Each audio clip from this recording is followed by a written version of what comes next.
Muito bem, irmãos, bem-vindos de volta. Vamos iniciar aqui o nosso segundo encontro. No encontro passado, a gente fez uma introdução do curso e hoje a gente vai falar sobre esses dois primeiros tópicos aqui do nosso esquema geral do curso. Vamos falar um pouquinho sobre perícope e entrar na parte de hermenêutica e exegese do texto bíblico. Esses números aqui embaixo, né, o 20, 20, 20, é só uma dica, né, e um apontamento assim, da preparação geral de uma pregação, né, ou de um estudo que a gente vai levar para a igreja em casa. Em 20 segundos, a gente tem uma ideia, né, do que a gente vai levar, do texto bíblico. Isso é muito rápido. E a gente faz uma exposição, né, por outro lado, de 20 minutos.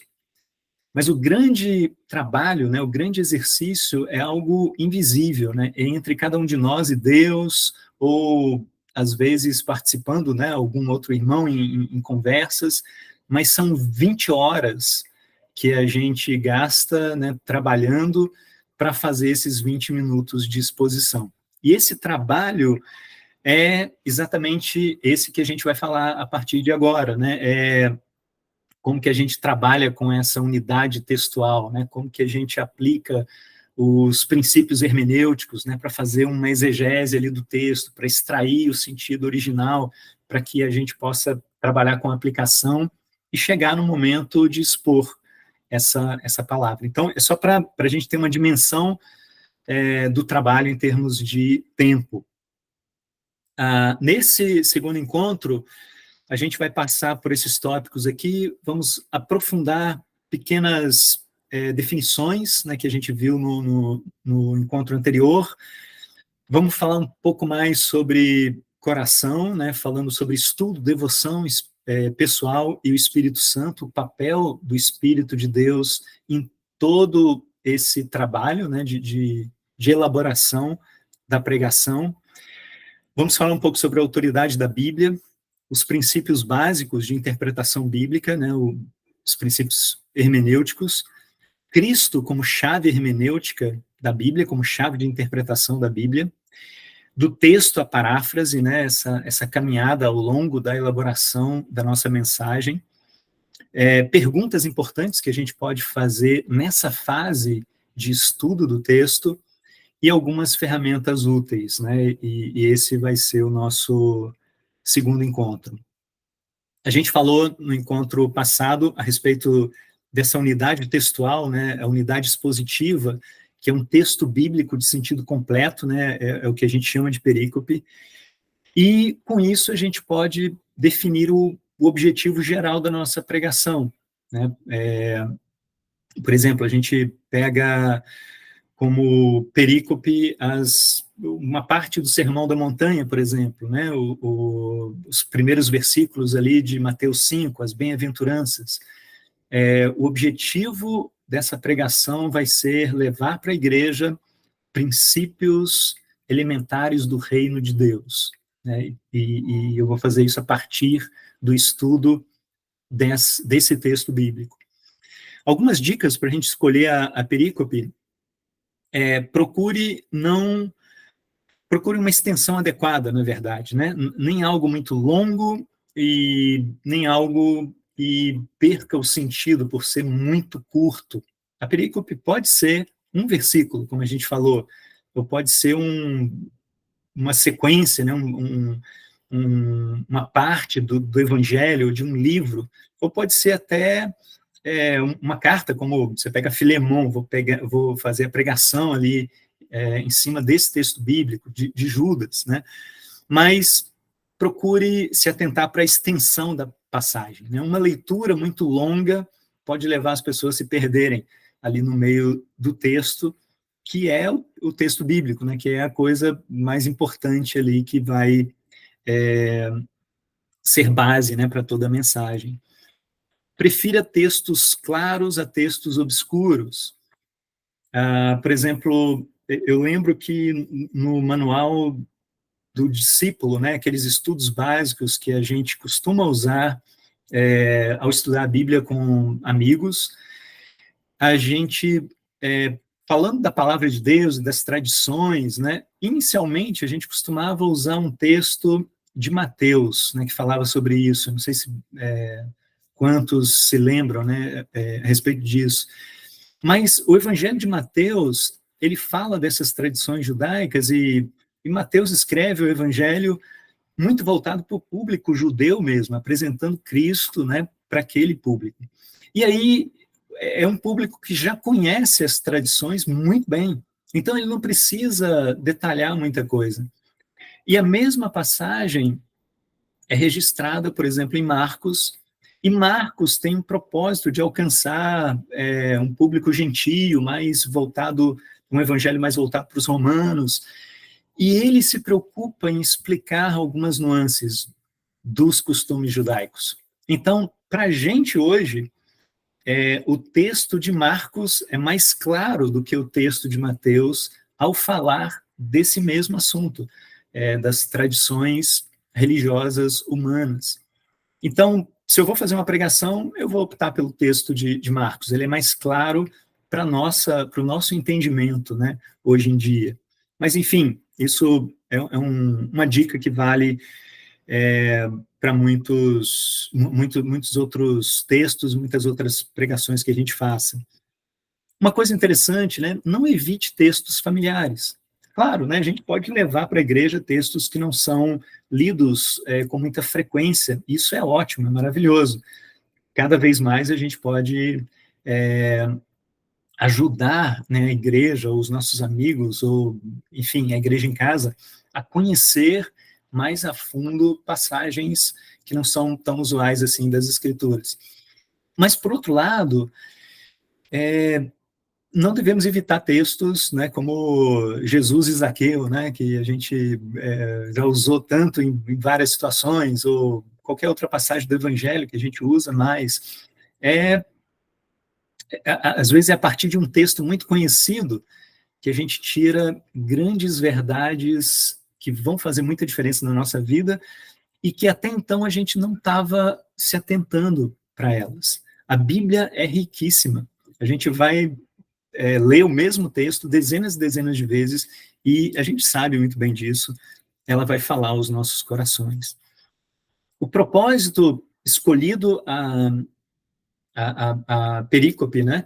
O propósito é a gente aplicar, então, os princípios hermenêuticos, fazer a exegese desse texto até chegar num esboço exegético, né? O que é isso?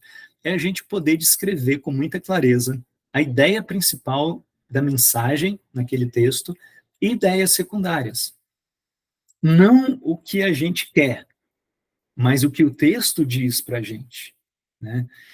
E aí, tem essa citação aqui desse livro Pregação Cristocêntrica, que resume muito bem o que a gente quer dizer nesse ponto, né? A pregação, ela deve elucidar o que a Bíblia afirma.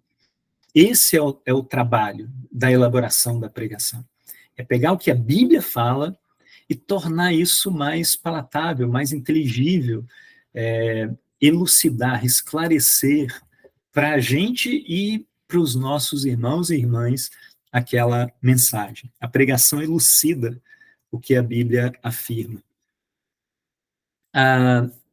Falando sobre estudo, devoção pessoal e o trabalho do Espírito Santo de Deus, o Mark Lloyd Jones, ele fala o seguinte, né? A primeira e mais fundamental tarefa do pregador consiste em preparar-se a si mesmo. Antes do sermão, a oração é algo vital na vida do pregador. Então, quando alguém pede para a gente, né, preparar uma mensagem, o que primeiro vem no nosso coração? Né? Sinceramente falando, né? Eu vou orar, eu vou ver o que o Senhor da igreja quer dizer para a sua igreja e me oferecer a Deus como um instrumento. Ou eu fico preocupado já com aquela incumbência, né, que eu prontamente aceitei, e fico, puxa, deixa eu ver aqui alguma coisa que eu posso fazer, e eu quero mais rapidamente, né, me livrar desse incômodo, né, de ter que fazer alguma coisa e não sei ainda exatamente o que. A nossa preparação, né, esse primeiro passo humilde diante daquele que é o pastor e mestre da igreja, isso é fundamental, irmãos, na construção das mensagens que a gente vai apresentar para a igreja, né, do nosso Senhor Jesus Cristo. Ah, trazendo aqui uma ideia, né, desse autor Miroslav Volf, que ele fala o seguinte: sem a ascensão receptiva, não há mensagem transformadora provinda de Deus. Sem o retorno criativo, não há engajamento na transformação do mundo. O que ele está falando aqui é um movimento do povo de Deus, né, de cada um de nós, sacerdotes, né, como cristãos, somos sacerdotes de Deus, né, esse movimento de ascensão e de descida. A gente vai até Deus e a gente deve fazer isso não porque tem uma mensagem para ser apresentada no domingo ou na reunião da igreja em casa, é a nossa devoção pessoal a Deus. A cada dia a gente sobe a montanha, né, num sentido, se apresenta a Deus, se apresenta no conselho de Deus, para receber de Deus uma palavra que revigora a nossa vida, que transforma a nossa vida e que, por consequência, vai transformar a vida de quem Deus colocar no nosso caminho. É isso que ele chama de ascensão receptiva. É nós irmos à presença de Deus e sairmos da presença de Deus com a mensagem de Deus para nós. Isso é transformador, isso revigora a força, né? Isso é o que às vezes a gente costuma chamar, né? Vou ter meu tempo com Deus, mas é isso, é esse movimento. E indo, né, se a gente vai apresentar uma mensagem, tem esse retorno, esse movimento de retorno que ele chama de retorno criativo. Puxa, eu estou empolgado, eu estou encantado com uma mensagem que Deus falou comigo. Maravilhosa, eu estou cheio de alegria por ter ouvido isso de Deus. Semana passada eu tive um tempo com um irmão de outro estado, e ele compartilhou comigo, puxa, eu aprendi algo maravilhoso assim sobre honra, e começou a falar para mim, né, todas as coisas, Deus falou com ele, né, por meio de algo que ele ouviu, e depois que ele meditou, que ele pensou, aquela mensagem estava transbordando do coração dele, e é uma mensagem que o transformou. Eu lembro quando pela primeira vez eu entendi o termo shalom mais profundamente. Não apenas, shalom, paz, né, beleza. Não, o que isso quer dizer no contexto do reino de Deus? Eu fiquei em êxtase mais de uma semana com aquela mensagem maravilhosa, transformou minha vida. Nós precisamos desse movimento, ascensão receptiva e um retorno criativo, criatividade, imaginação, para transmitir a mensagem para as pessoas que Deus coloca no nosso redor, ou né, para a igreja, no domingo, numa pregação, enfim, um encontro que a gente vai ter com os nossos amigos estudando a Bíblia. Ascensão receptiva, retorno criativo. A gente tem um exemplo disso na vida de Paulo, né, em 1 Coríntios, capítulo 2, versículos de 1 a 5, ele fala assim: eu mesmo, irmãos, quando estive entre vocês, não fui com discurso eloquente, nem com muita sabedoria, para lhes proclamar o mistério de Deus. Né? Às vezes a gente fica com receio, né, com medo até, porque, puxa, eu não sou tão talentoso assim, eu tenho minhas limitações. Enfim, esse é o testemunho de Paulo. Pois decidi nada saber entre vocês, ele continua, a não ser Jesus Cristo, e este crucificado. E foi com fraqueza, temor e muito tremor que estive entre vocês. A minha mensagem e a minha pregação não consistiram de palavras persuasivas de sabedoria humana, mas consistiram de demonstração do poder do Espírito, para que a fé de vocês não se baseasse na sabedoria humana, mas no poder de Deus. Irmãos, é isso. É o poder de Deus agindo no início, do início ao fim. É uma mensagem de Deus transformadora aos nossos corações, sendo transmitida para outros seres humanos, tal como nós, necessitados dessa palavra. E o Keller, né, diante desse texto, né, com esse texto em mente de 1 Coríntios, ele diz o seguinte, né, primeiro a respeito do discurso eloquente e com muita sabedoria. Paulo está rejeitando o assédio verbal, que usa a força da própria personalidade, a sagacidade e o desdém mordaz, as declarações recebidas com aplauso e que encontram eco nos preconceitos, no orgulho e nos temores da multidão. Olha só o que ele está falando, gente. Está rejeitando histórias manipuladoras ou técnicas que subjugam o público com espetáculos de destreza verbal e sagacidade ou erudição. Esse aqui, ou essa aqui, é a descrição do que a gente vê nesse mundo. No mundo político, no mundo, às vezes, acadêmico, em tantos outros ambientes.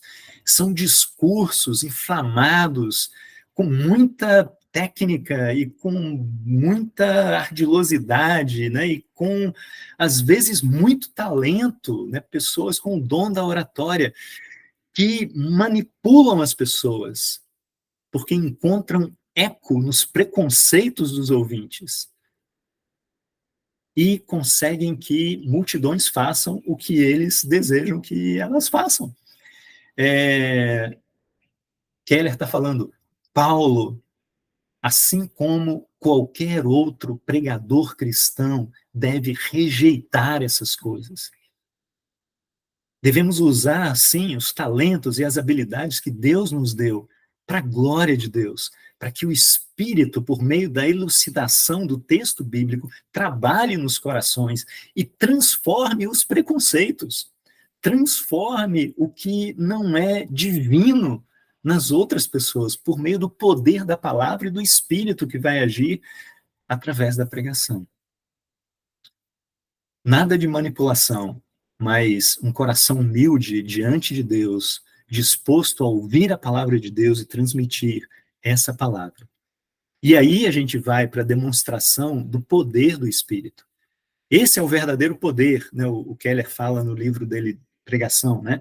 Esse é o verdadeiro poder do pregador cristão, que deseja mudar aquilo que os ouvintes mais amam, esperam e em que depositam a sua fé. Ou seja, o poder de remover ídolos do coração e implantar o senhorio de Cristo naqueles que ouvem.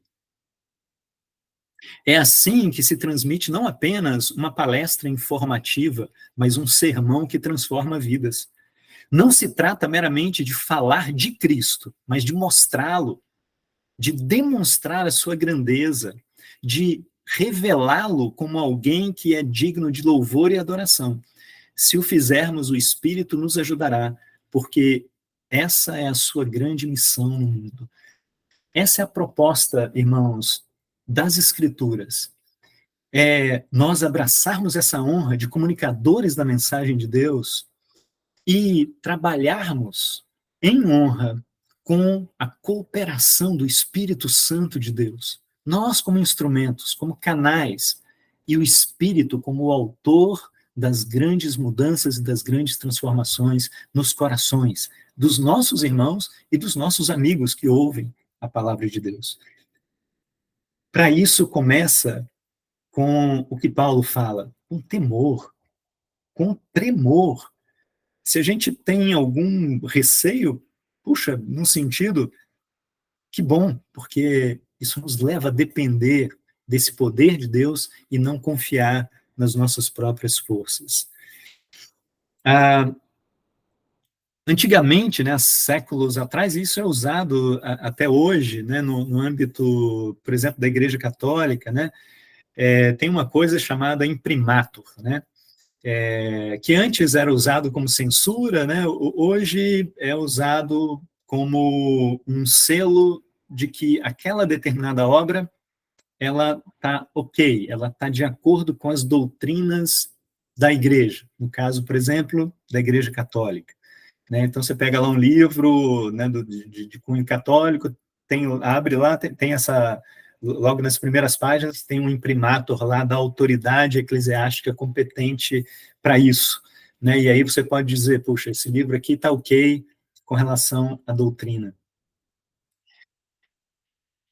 Eu e você, como pregadores cristãos, como mensageiros de Deus, nós devemos procurar com toda diligência, com todo zelo, o imprimatur do Espírito Santo de Deus nas nossas vidas. Eu já tive experiências do tipo, poxa, que mensagem legal que eu vou transmitir no domingo, por exemplo.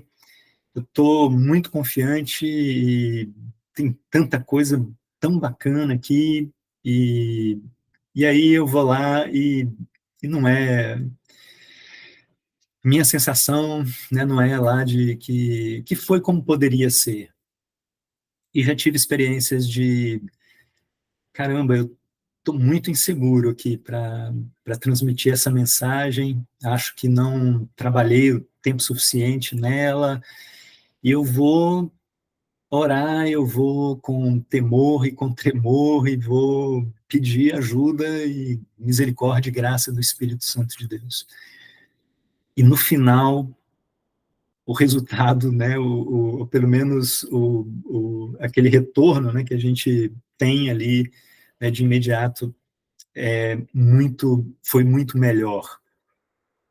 Enfim, nós devemos, a cada pregação ou a cada anúncio da mensagem, do início ao fim, procurar não apenas a cooperação, mas a orientação do Espírito Santo de Deus nas nossas vidas. Esse é o imprimatur. Não, vai lá, essa mensagem é minha. Eu vou agir por meio dela e vou transformar vidas por meio dela, porque eu estou contigo. É uma mensagem que vem direto dos ensinamentos de Cristo, e o Espírito Santo de Deus hoje está aqui para testificar desses ensinamentos no coração das pessoas.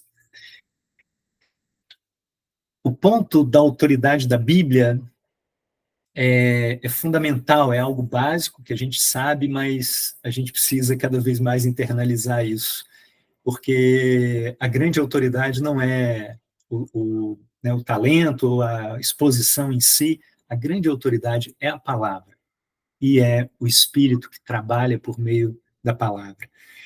O Keller, ele fala assim, citando Spurgeon, né, um grande pregador cristão, ele fala assim, a Bíblia é como um leão. Por isso, não desperdice demais o seu fôlego descrevendo-a, defendendo-a ou explicando por que devemos crer nela. Ao invés disso, Spurgeon conclama a colocar a sua energia em pregá-la.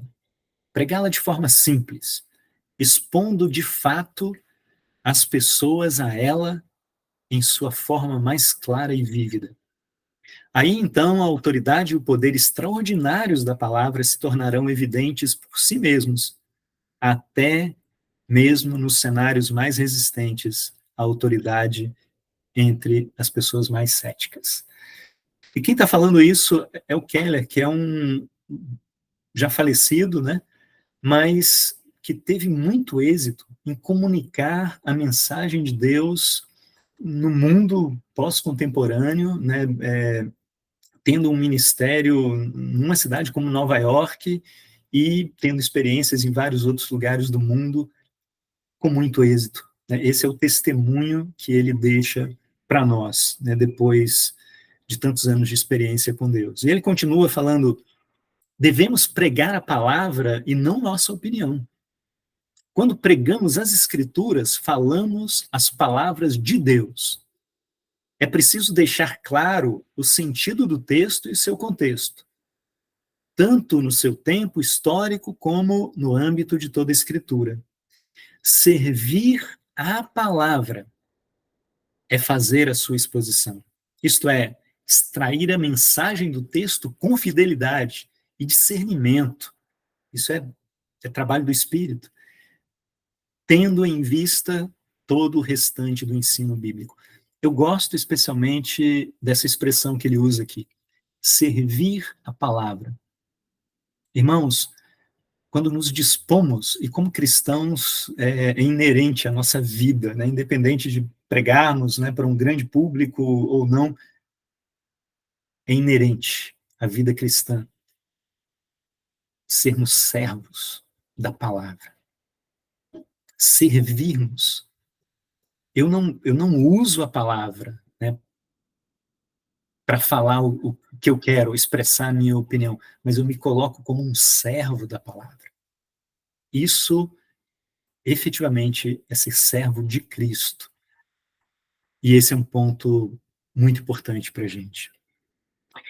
Passando a falar sobre princípios básicos da interpretação bíblica, né? A gente está falando nesse encontro de escolha do texto bíblico, a perícope, e hermenêutica e exegese, por meio de um trabalho que é espiritual, é conduzido pelo Espírito de Deus.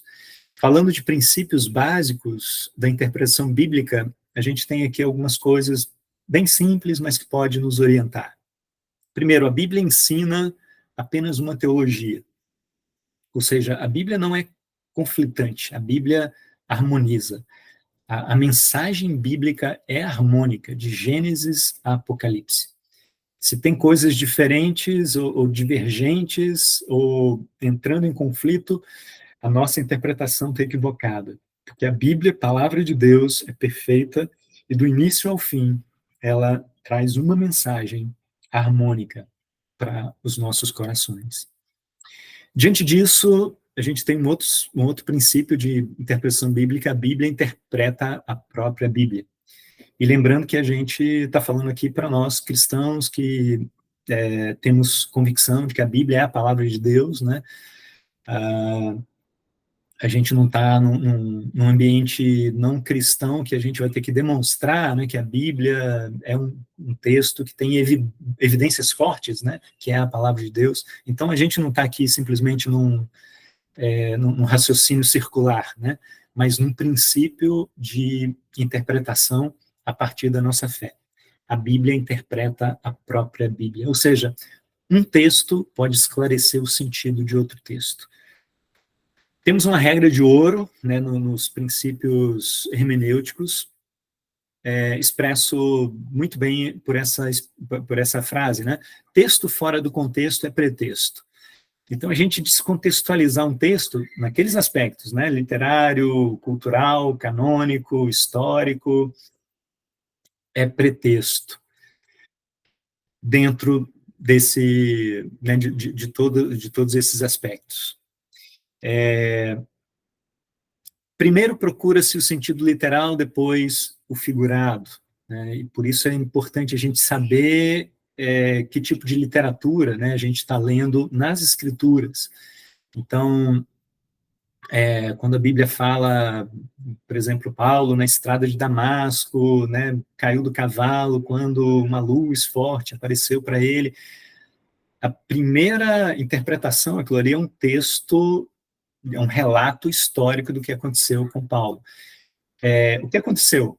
Foi exatamente isso. Ele estava na estrada de Damasco, com as cartas, uma luz forte apareceu, e aí ele caiu, e esse é o primeiro sentido, né, e que se aplica a esse texto.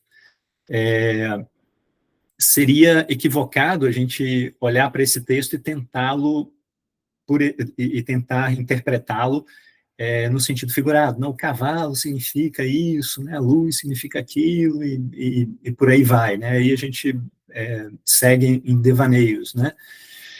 Por outro lado, quando a gente pega um texto poético, né, como batam palmas os rios, né, a gente não vai interpretar no sentido literal, né, a gente vai entender isso figurativamente como uma linguagem poética e bela, né, nesse sentido. Ler o texto em todas as traduções possíveis, né, então hoje a gente tem acesso a isso muito fácil, né, a gente tem dezenas de traduções, e é interessante, durante esse período de estudo bíblico do texto, que a gente vai estar elaborando a mensagem, a gente vê essas diversas traduções, o que que uma fala, o que que a outra fala. O trabalho de interpretação é científico, ou seja, evite achismos, né? Você pode até levantar hipóteses, né? Pô, eu acho, eu já ouvi falar, né? Seria muito interessante se cristãos, como é mencionado lá no livro de Atos, pela primeira vez, significasse pequenos cristos. Mas é isso mesmo, né? Ah, e quando a gente vai lá, né, estudar, olha, não dá para a gente afirmar isso, né, categoricamente, né? Tem, tem várias dimensões ali de entendimento, mas não é isso, na verdade, né? Seria muito legal se fosse na nossa interpretação, mas a melhor é o que o texto fala. Fazer algumas perguntas, né? Quem escreveu esse texto? Qual o tempo, né? Quando ele foi escrito? O lugar? Por quê? Né? Qual é o objetivo aqui primário desse texto? A quem? Né? O que está sendo dito? Tudo isso são princípios hermenêuticos. A partir daqui, a gente pode ir respondendo a perguntas como essa, ou seguindo princípios como esses, e dar sequência ao estudo do nosso texto base, né? O Keller novamente fala o seguinte, né, falando sobre a grande chave de interpretação da Bíblia, que é Cristo, né, o personagem central da Bíblia, né, para onde toda a Escritura aponta, né, e quando a gente fala isso, o que a gente quer dizer? A gente quer dizer simplesmente que Jesus Cristo é o cumprimento de toda promessa de Deus, é o cumprimento da lei e dos profetas.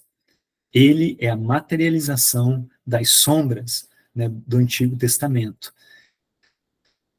Então, por isso, ele se torna uma chave para a gente interpretar todos os textos bíblicos de uma forma coerente, né, de uma forma harmônica nas Escrituras.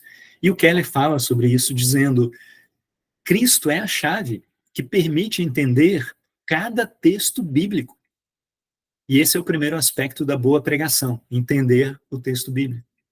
E é também a chave que, de forma persuasiva, possibilita a clara exposição da palavra ao coração e à vida do ouvinte, segundo aspecto da boa pregação, a aplicação da mensagem na vida do ouvinte. Spurgeon evocou as palavras de Maria Madalena para falar sobre esse ponto, né? Isso é interessante, né? Que Spurgeon fala isso, que Keller toma, né? Que o Spurgeon falava, ele pegava lá esse texto, né, dos Evangelhos, quando na ressurreição de Cristo, né, Maria Madalena foi lá no sepulcro e não encontrou Cristo, e ela fala, né, para aquele, entre aspas, jardineiro, né, e ela diz o seguinte: levaram embora o meu Senhor e eu não sei onde o puseram, não ouvi nada de Cristo, né, o Spurgeon fala, né, quando ele ouvia uma pregação que nem se tocava no nome de Cristo, ele se sentia como Maria Madalena. Levaram embora o meu Senhor e não sei onde o puseram, né? Onde está Jesus Cristo, né? O que dá coesão a todas as Escrituras hoje, né? Nessa revelação progressiva da promessa de Deus que se cumpre em Cristo. Por outro lado, a gente lembra do Monte da Transfiguração, né? E o relato a respeito dos discípulos que ali estavam, né, com Jesus, erguendo ele os olhos, não viram mais ninguém a não ser Jesus Cristo. E o Keller fala: somente se pregarmos sempre Cristo, poderemos mostrar de que maneira a Bíblia toda faz sentido.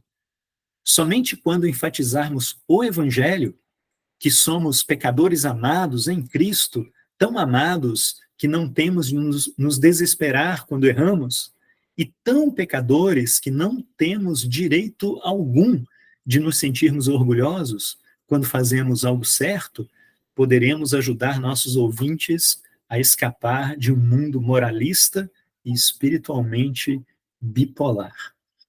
Cristo em si é a resposta. Irmãos, de novo, quem está falando isso é alguém que teve muito êxito na comunicação do evangelho para esse ambiente cultural cético no qual nós estamos mergulhados nessa época em que vivemos.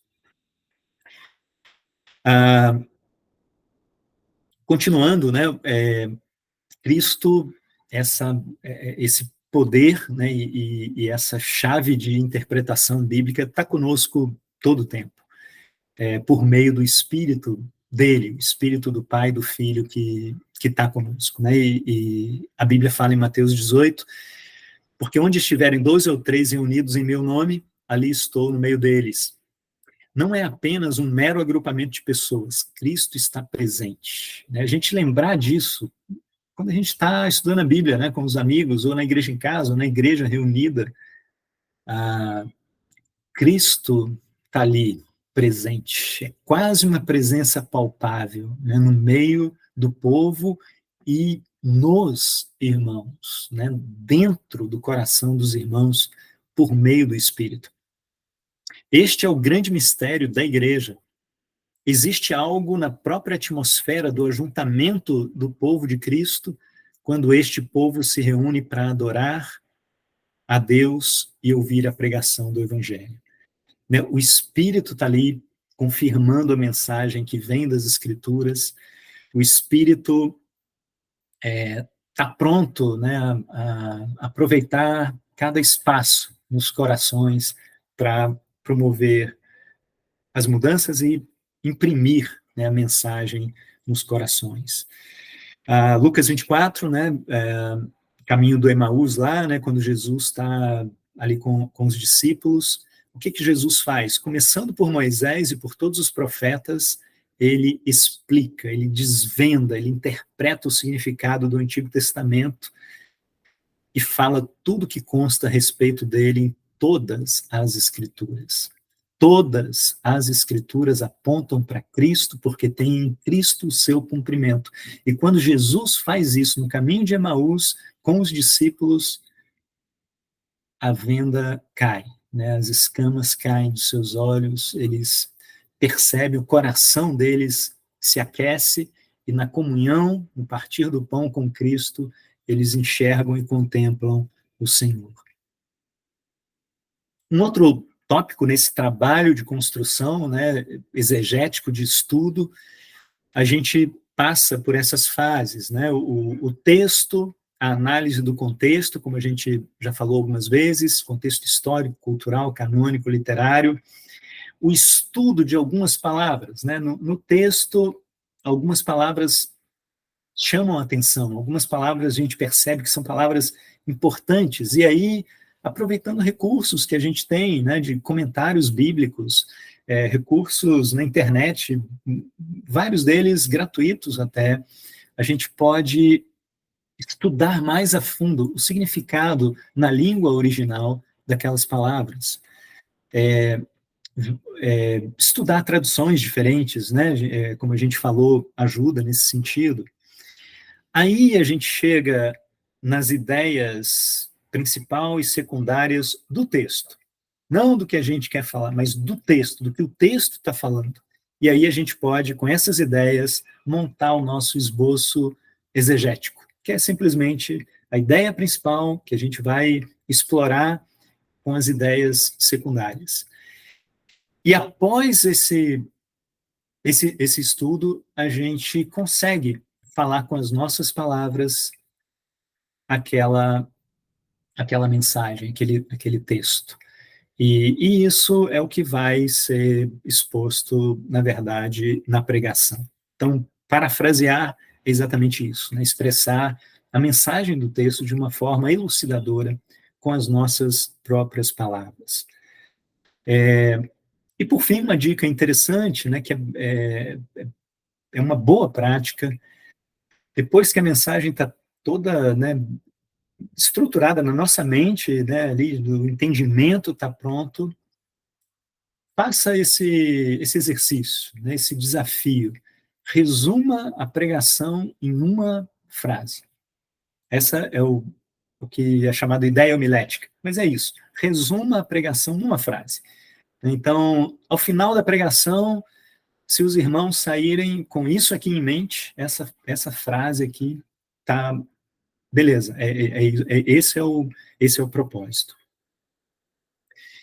Algumas perguntas importantes, né, que a gente pode fazer nesse trabalho, né, a gente já viu algumas ali nos princípios hermenêuticos, mas trazendo aqui a contribuição do pregação cristocêntrica, primeiro, o que o texto diz? E aí a gente responde, né, por meio do estudo, né, por meio do aprofundamento ali dessas considerações. Quais elementos amparam as conclusões sobre o que o texto diz? Então, o texto não diz o que eu quero que ele diga, mas o texto diz isso porque tem todas essas evidências aqui que amparam isso. Né? O significado das palavras são esses, o contexto é esse. Então, realmente, eu posso afirmar com o imprimatur do Espírito, né, que o texto está falando sobre isso, sobre essa mensagem. O motivo, o que motivou o registro escrito desse texto? Né? Por que Deus inspirou esse autor aqui a escrever esse texto? O que temos em comum com o escritor, com os personagens, com o público original? Né? Qual é a conexão nossa com todo esse contexto aqui que eu tenho visto do texto original? Como podemos responder às verdades do texto agora? Aí a gente já aponta para a aplicação, né, desse texto. Qual é a maneira mais eficiente de comunicar o significado do texto? Aí a gente já está pensando na exposição, né, no que a gente vai transmitir para a igreja ou para o grupo de pessoas ao qual vai ser direcionado a mensagem. Irmão, se a gente tenta responder perguntas como essa, nessa fase de elaboração da mensagem, a gente vai ter muito aqui para desenvolver e para aprofundar a partir do texto que a gente escolheu. Em termos de ferramentas úteis, né, isso é algo que a gente pode compartilhar muito uns com os outros. Né? Eu sei que você provavelmente conhece ferramentas na internet, por exemplo, ou em aplicativos, enfim, que eu não conheço. E é interessante a gente compartilhar uns com os outros. Aqui eu quis trazer algumas. A gente tem muito recurso gratuito, muito recurso em português hoje em dia, e a gente pode lançar mão disso. E tem alguns recursos pagos que não são tão caros e a gente pode ter acesso a eles e que ajuda muito na nossa edificação pessoal e na preparação de mensagens. Por exemplo, né, o Logos, tem um módulo básico lá do Logos, que ele é gratuito, e tem os módulos pagos, né? Bible Analyzer, Bible Time, Eastword, Glorify, YouVersion, tem vários. Eu coloquei aqui alguns e no final eu deixei aqui um link que é um artigo que traz várias ferramentas, né? Um artigo que fala sobre isso e faz um apanhado de várias ferramentas que tem na internet.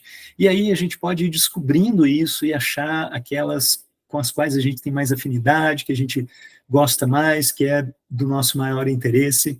Mas, enfim, eu queria muito encorajar a todos nós a explorarmos cada vez mais esses recursos, até acharmos aquilo que é adequado para a gente, e a gente compartilhar também uns com os outros. Terminando aqui, já apontando, né, para o nosso próximo encontro, a autêntica mensagem expositiva emprega todos os recursos.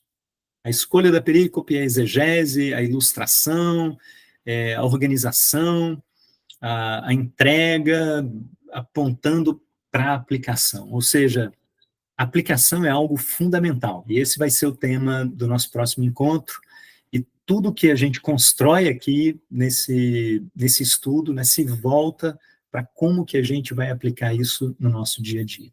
Então, a gente se vê no próximo encontro, e assim seguimos o nosso curso. Muito obrigado.